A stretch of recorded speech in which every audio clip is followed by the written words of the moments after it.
సంక్షేమం, సులభతర వాణిజ్యం, విదేశీ పెట్టుబడులు, అవార్డులు ఇలా అన్ని అంశాల్లోనూ ఏపీ అగ్రపథంలో కొనసాగుతోందని ముఖ్యమంత్రి చంద్రబాబు సంతోషం వ్యక్తం చేశారు. 4.5 ఏళ్ల క్రితం రాష్ట్ర విభజన జరిగిన సమయంలో ఎవరూ ఊహించని స్థాయిలో రాష్ట్రం ఇప్పుడు నిలిచిందని అన్నారు. శాసనసభలో గవర్నర్ ప్రసంగానికి ధన్యవాదాలు తెలిపే తీర్మానంపై జరిగిన చర్చలో పరిపాలన స్థితిగతులను సీఎం వివరించారు. అభివృద్ధి ప్రస్థానంలో నిరంతరం శ్రమించిన మంత్రులు, అధికారులు, ప్రభుత్వ యంత్రాంగానికే ఈ ఘనత చెందుతుందన్నారు. ఎవరు ఊహించలేదు దేశం.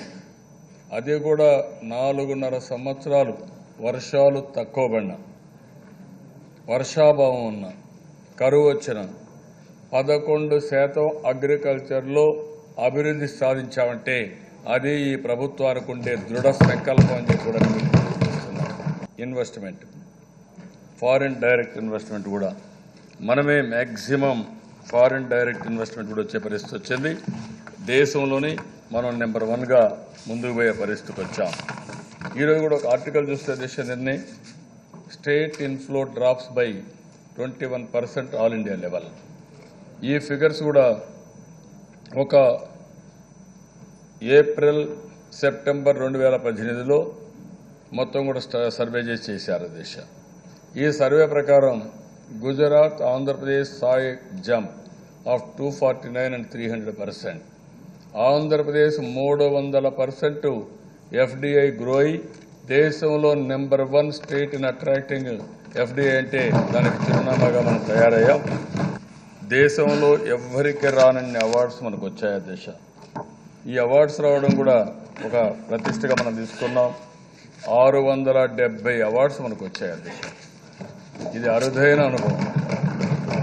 నేను ఇక్కడుండే మినిస్టర్స్ని, రాష్ట్రంలో ఉండే సెక్రటరీస్ మొదలుకొని లాస్ట్ మైల్ ఫంక్షనరీస్ అంటే అధికార యంత్రాంగాన్ని పూర్తిగా మనస్ఫూర్తిగా అభినందిస్తున్నా.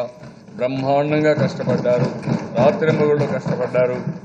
దానికి ప్రతిఫలం ఈరోజు దేశంలో మనం నెంబర్ 1 అయ్యే పరిస్థితికి వచ్చాం.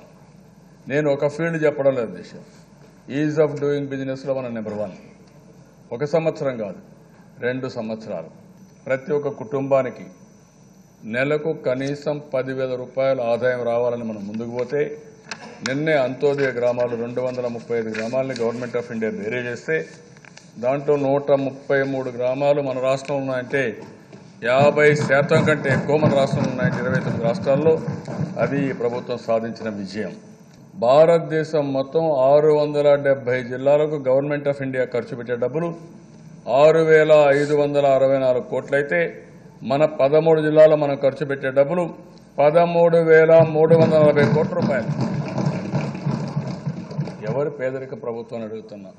ఇప్పుడు భారతదేశంలో మీరు చూస్తే 54 లక్షల మంది 2,000 రూపాయలు పింఛన్ తీసుకునే ఏకైక రాష్ట్రం, అతిపెద్ద సంక్షేమ రాష్ట్రంగా ఆంధ్రప్రదేశ్ మిగిలిపోతుంది.